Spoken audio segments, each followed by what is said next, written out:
What's up, you guys? Thanks so much for clicking on the video. My name is Leah, and let's recap and review Real Housewives of Dubai. This is season 1, episode 14, part 2, and the final episode of season 1, I guess as a compilation, the final part of the reunion.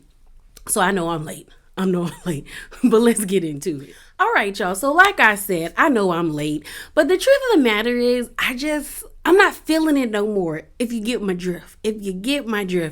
I think I've gotten very disinterested in this season of Dubai as well as Atlanta, because after this I'm filming the Real Housewives of Atlanta review. But it's just kind of like, I don't know. I think I hyped up both seasons of the shows being like epic or at least decent. And honestly, they kind of were meh. Like, they weren't horrible, but they weren't like, oh my God, like jaw dropping. And I think in my head, that's what I wanted. Not understanding for Real Housewives of Dubai, it's their first season. And normally the first season isn't that interesting. And because everyone's getting to know each other and we are even getting to know them. And then with Real Housewives of Atlanta, it's a new group. So the flow is definitely going to be different. So I don't know what I was expecting. Yeah, I don't know what I was expecting.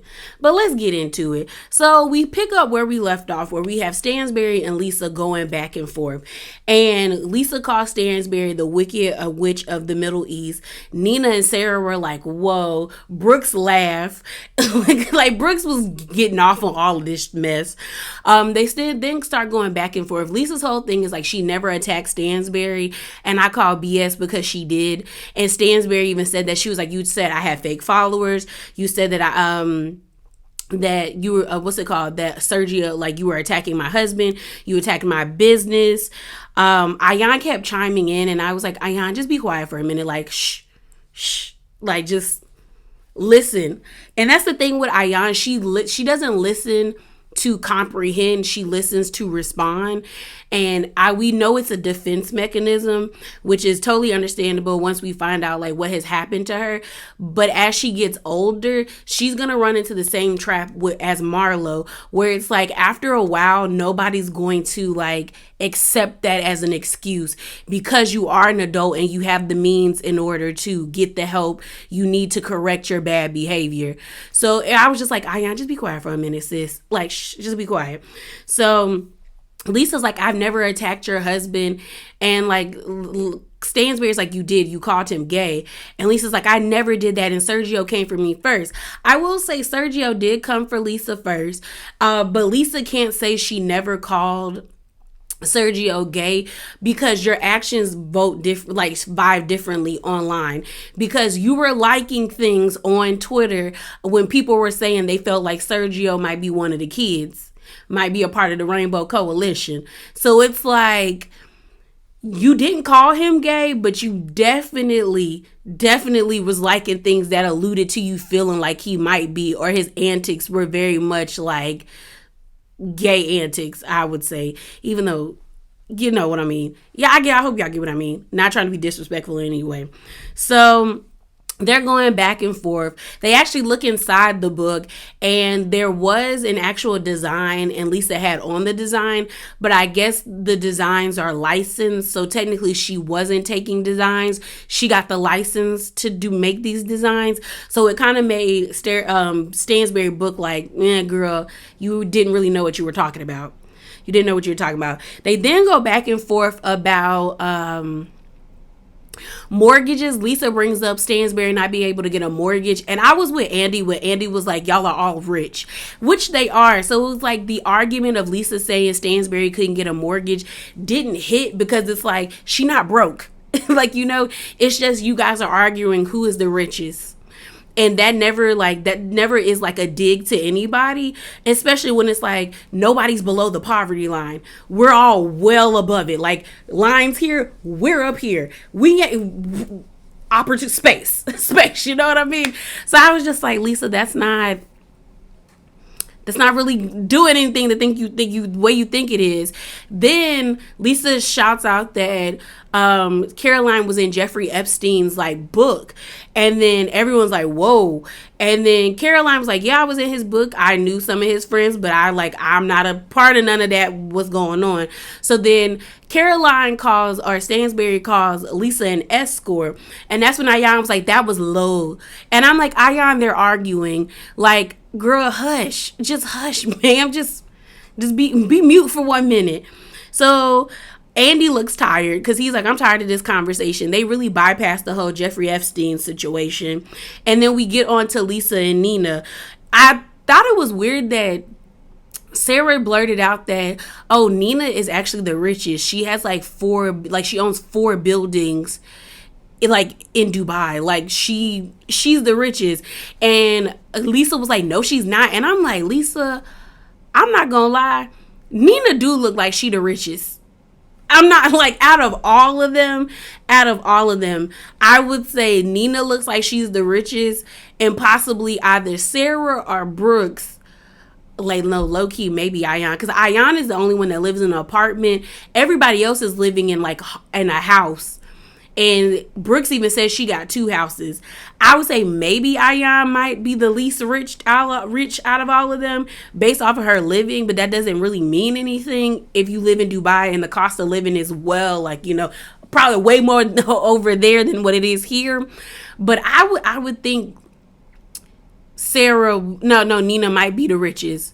Like, they even pointed out when they were staying at Atlantis, I think they said it was like close to over $8,000 like for one night, or even more than that. So I was just kind of like, okay. But Lisa being like, how do you know? I'm like, Lisa, why are you bothered? So Lisa and Nina go back and forth. They bring up the whole fries situation. Nina's whole rebuttal to that is that, like, she had gotten to the actual event like an hour early to support and had talked to the kitchen staff to get her some fries. So she was just like, I wanted fries. As well as we find out she was a vegetarian. Then I wanted Sarah to shut up too, because Sarah was like, she was suffering because she ain't had no fries. Sarah, shut up. That lady was not suffering because she was a vegetarian and they didn't have no fries. Because we then hear Lisa said they did have vegan and vegetarian options at the fashion show, as well as saying that, like, normally at fashion shows, they don't feed people. I think you can get drinks there, because I've seen a lot of fashion shows where they have like an open bar, but there's not like hors d'oeuvres or like food there for people to get. So she was really going out her way to like really, serve the people there. So then they talk about cold food, where Lisa was like, I've been to events for Nina where there's cold food, indirectly shading Stansberry, because the event that she was talking about was the event when they went on the trip at the end of the season, and that was actually Stansberry's event, not Nina's event. So Nina was looking at her like, girl, that wasn't my event, so what are you talking about? Then Lisa brings up Nina trash talking Stansberry to her, and why I think there's some contention between Stansberry and Lisa and Nina. We find out that Lisa and Nina have been friends for 8 years, and Lisa's whole thing is like, you called her ghetto and ratchet, but we find out that Nina never called Stansberry ghetto or ratchet. She called her trashy, and then and Lisa's like, that's the same thing. I was like, it is, but that's not what she said. So it's kind of making you look like you putting 20 on 10, even though trashy is equivalent to like ghetto. It's just trashy is like the white version of saying ghetto or ratchet. Really, I would say trashy would be ratchet in black terms versus white terms. But either way, she didn't call her ghetto or ratchet. She called her trashy. So it's like, you've been going around all season saying that this is what this lady has been saying, and technically that's not what she said. She also called Stansberry a belligerent drunk and stuff. And like Stansberry, you could tell was like, whoa, like she was, even when Stansberry was like, me and Nina weren't cool, but I ain't never said nothing about that about her. But we're in a better place. We're like sisters. We talk every day. But like, I've never said that to her. If I was Stansberry, I would watch my back with Nina, because if it's so easy for you to like talk trash about me, but then like, and I get it, people are entitled to like feel a way about somebody and then decide to get to know them, but I think Nina went the extra mile by being disrespectful, because there was no need for you to call a lady a belligerent drunk, call her trashy to other people, but then you get buddy buddy with her. And that's what Lisa's whole thing is like. I'm side-eyeing you because you said all these things about me, about her to me, saying that she was like an opportunist and this and she's that, but then all of a sudden you and her are best friends. But then it also makes me look at Lisa and Nina's friendship like, was it ever really that tight? If y'all were friends for 8 years and the moment Nina decides to be friends with Stansberry, we not good, like we have issues. But Lisa apologizes, but it really wasn't a good apology. She was like, if I hurt your feelings, anytime you need to put if in an apology, you don't believe what you did was wrong. No, all she had to say is like, I didn't mean to hurt your feelings.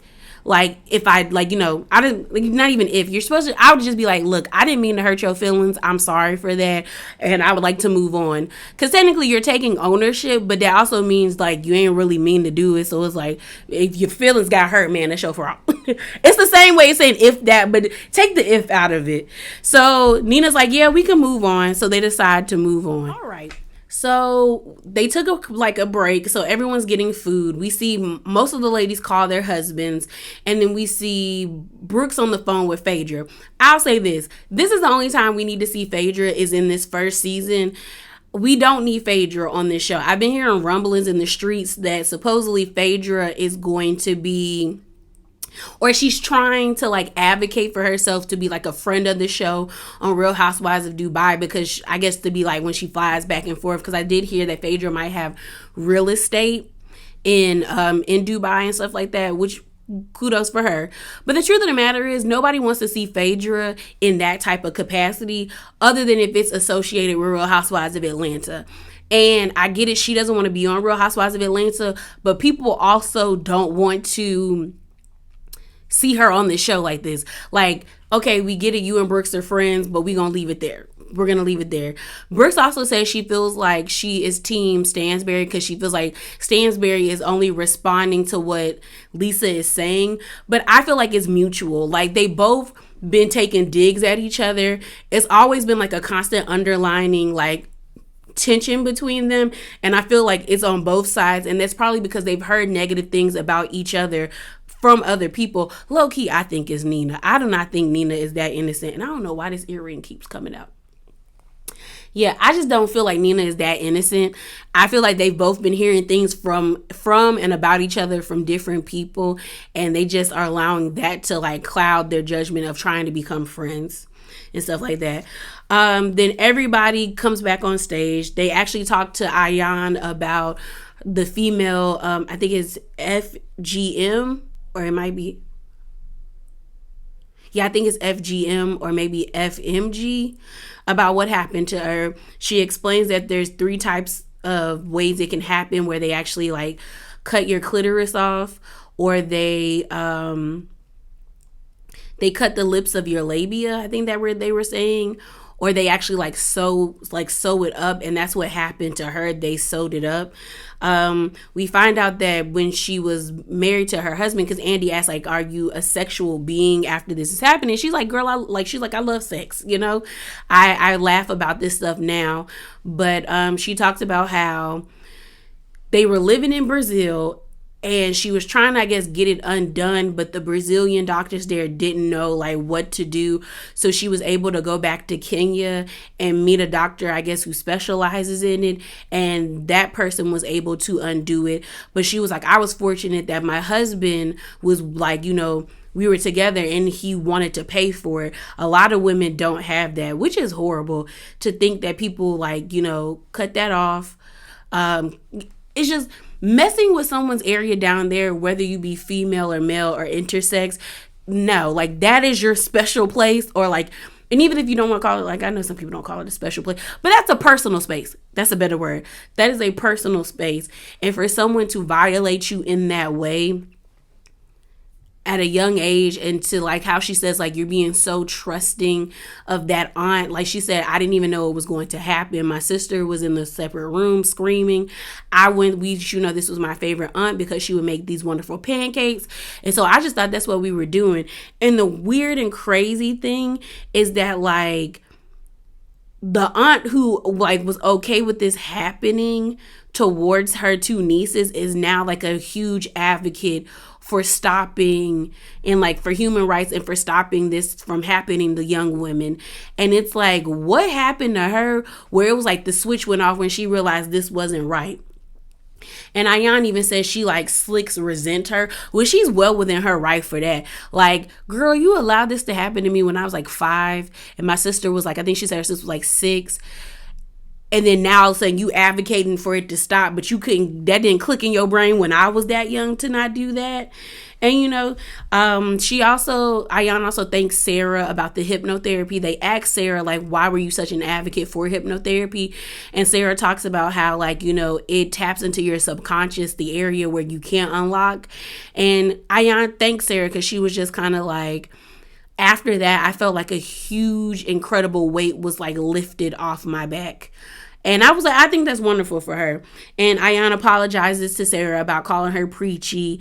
And then Sarah talks about like, you're very defensive, which she is. And Ayan even was like, yeah, I'm always feeling like someone's trying to get me, so I try to get them before they get me.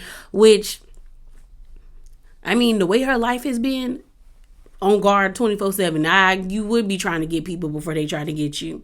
They then talk about the mashed potato comment that Ayan made about Nina saying she was like mashed potatoes with no butter. And like garlic mashed potatoes would be love right now. Would be love. I think I'm going to make that tomorrow because I already cooked dinner. And I will say this is where I feel like Ayan is going to get in trouble, is because before, when they went on break, she was saying how she felt like she was being too quiet and she's bored and she's going to come in and really like shake up the thing with the girls when we do the second part. But then it's like you came back and you were apologizing a lot because Ayan, like she is funny. We're not going to take that. Like Ayan's personality is bubbly. She really is the breakout star of Real Housewives of Dubai. But what's going to get Ayan in trouble is you can't constantly say, oh, I don't remember saying that, or I don't remember doing that. And then when they roll it back, you totally did that. And then the crazy thing about the mashed potatoes comment was like, Nina was like, I thought you were coming there to apologize to me because you and Stansberry messed up my dinner. And she was like, I did apologize, but I wanted you to defend me. And I'm just like, well, Ayan, she did. And then they roll it back where I won't say she didn't defend her, but Nina was really trying to get the ladies to stop. When they were arguing, when we saw Ayan versus Brooks, Ayan versus Stansberry, like they were all trying to get her to stop. Well, not that all. And Nina was trying to get all of them to stop arguing and yelling. And they couldn't hear her because they were shouting over her. So it's like, it's weird that Ayan wants everybody to defend her, but then be in the confessional taking slick jabs at people, thinking that like, even though she taking slick jabs, they gonna defend her. Eventually, people just gonna be like, get away from me. So then Stansberry talks about how there was like a plot to get her out. And Lisa and Ayan were like, what are you talking about? And they cleared it up. Basically, a lot of people were excited for Stansberry to get this show. And Andy basically co-signed what Stansberry was saying, that people around in the city were calling her the queen of the show because the show was actually brought to television because Stansberry was on Ladies of London. She moved. That's why Ladies of London low-key got canceled, in my opinion. I don't know, because I thought it was a good show. But once like their main like adversary, which was Stansberry, left to move to Dubai with her family, the show never came back. So, and Andy was saying how like the network actually wanted to see where her life was going and how her life was doing in Dubai. So it's like, y'all wouldn't have Real Housewives of Dubai if she wasn't here. And basically what they found out is that everyone was feeling like Stansberry felt like the show was going to be about her. So the ladies was like, we're going to show her that the show isn't going to be about her. And Stansberry was like, yeah, that's two totally different things. But I was hearing that y'all were trying to get me out the group. And they were like, we would never do that. And I was like, I can see that. So then they do the whole kids segments. All the kids are cute. All the kids are cute. They then talk about the issues between Ayan and Stansberry. And to me, it seems like Ayan and Stansberry do have a friendship. It might, like, I don't say do have a friendship. I would say they're associates, but it seems like they want to be friends. And I actually agreed with both of them in this segment where Stansberry was like, I want to be friends with you, and we have these moments, but then I never know where I stand, or I don't know when I'm triggering you.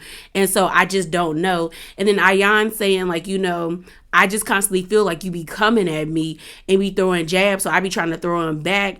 And like, I don't know they said the same thing, just in different ways. They both feel like they could be cool, but they don't know where they stand with each other. And one minute someone will say something and it triggers somebody and it happens on the other person. But I do think they probably could be friends if they would like figure out a way to like lesson, like, I don't know. It's just like when they're by themselves, when Ayan and Stansberry are by themselves, they actually seem like they really get along. It's like when everybody comes into the picture is when it's like they're being pulled apart, or somebody says something so they feel like they have to prove something in front of the group, in my opinion.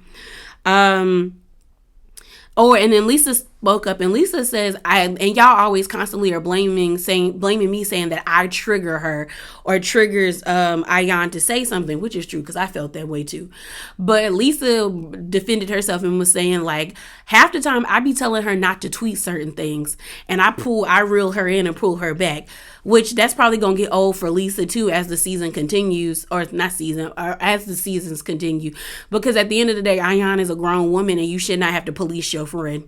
Like, she should have common sense enough to know, like, that's going a little too far. So they get on the comment about Stansberry saying, are you going to be sucking my husband's dick, or is she going to be sucking your dick, when they were at Nina's husband's best friend's birthday party. And they asked Nina, like, what do you think about the comment? And really, it was an out-of-pocket comment that should have never been said.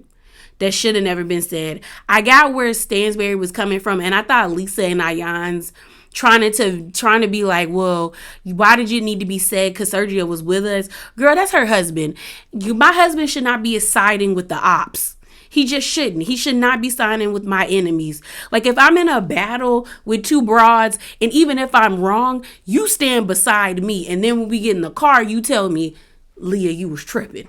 And then we talk about that. But in front of everybody, we are a united front. So I got where Stansberry was coming. I still don't think the comment was out of pocket.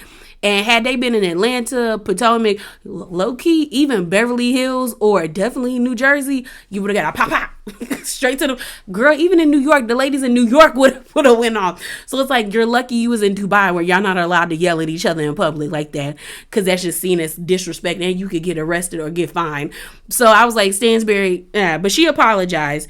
They then talk about the wedding, which I'm over the wedding, so let's move on to that. All right, so this wedding / engagement party, the issue with Ayan wearing the outfit, it was stupid. And I have to give Ayan credit when she was like, be humble for who?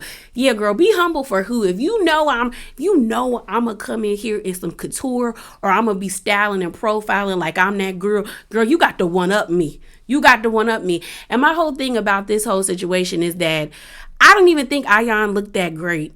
I really don't. I think she looked okay, but it wasn't that great. And Stansberry didn't even look that great to me. Honestly, nobody looked that great. Do you know who looked the best? Sergio.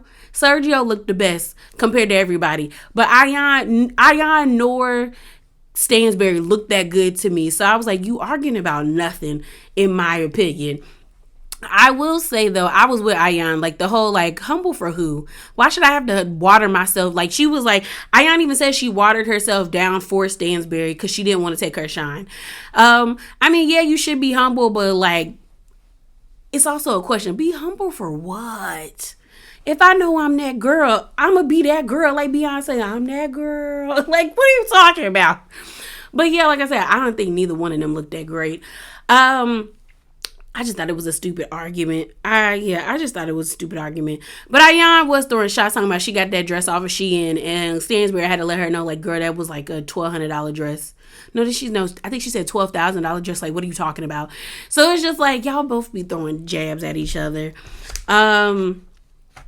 They then talk about that whole argument that Ayan and Stansberry had at the end of the season about the whole dependent versus investment. And even Ayan says she felt like she everybody on the couch was like Ayan was out of line, and Ayan even agreed that she was out of line, and she apologized to Stansberry because she realized that Stansberry wasn't trying to throw a dig at her. She was actually trying to encourage her. And there is a difference between someone being a dependent versus an investment, especially when it comes to men. People in general, relationships where one person has all the power never sits well with me. It does, especially like financial, because that's the thing. I don't think people understand that financial abuse is real and oftentimes keeps a lot of people in horrible situations and toxic situations because they technically don't have anything. And so I guess for me, I would never be that dependent on a man to for everything. I can't like, nah, yes, buy me food, buy me what I want, but I got an account for myself. Cause when I'm ready to go and I'm ready to peel out, pack my bags, let's go. I'm gonna live a good life. Wait, let's go. So they apologized. They didn't have the discussion about the black girls talk. Stansberry sounded stupid talking about being in boarding school is the same thing about being a black woman. Girl, shut up, Stansberry.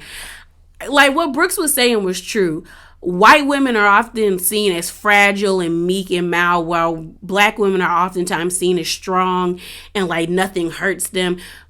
Look at how many black women die in childbirth, and the birth rate is close to like a third world country in America. And that's because they view black people as not having, especially black women, having stronger pain tolerance, when it's like, bitch, I'm a human. Pain is pain at this point. So I didn't understand Stansberry. I was like, girl, zip it. So they then end up Stansberry and Lisa are committed to moving forward. And then it ends with everybody giving gifts. We see Ayan give Stansberry a fire extinguisher, saying that she wants to start anew and, let go of the fire. Stansberry gives Lisa a puppet. And she said that the puppet was Ayan.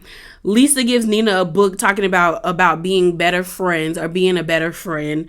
Nina gives Sarah a podcast mic because everyone calls her preachy, so she can start her podcast. It actually looked like this mic, but like the black version of this mic.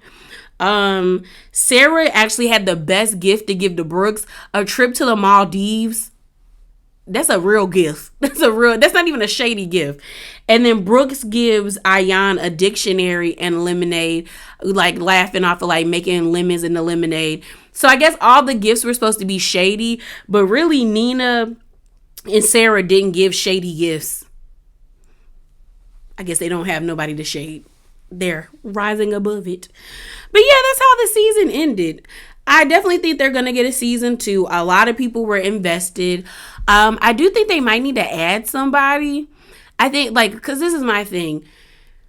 Right now, you see the groups. You see that it's Ayan, Lisa on one side, and then the other 4 ladies on another side. There probably needs to be another person on Ayan and Lisa's side to be 3 against 4. And then Brooke seems like she can go in between the groups, and that's where it is. Like they're gonna probably have her going in between the groups. But I think they need one more person, and that possibly could be like a friend of the show. But yeah, like I said, I think the season for their first season, it was meh, but it's the first season, and yeah. So thanks for sticking with me and being a part of the ride. Drop down in the comments below and let me know your thoughts. And remember to be bravely authentic. Deuces.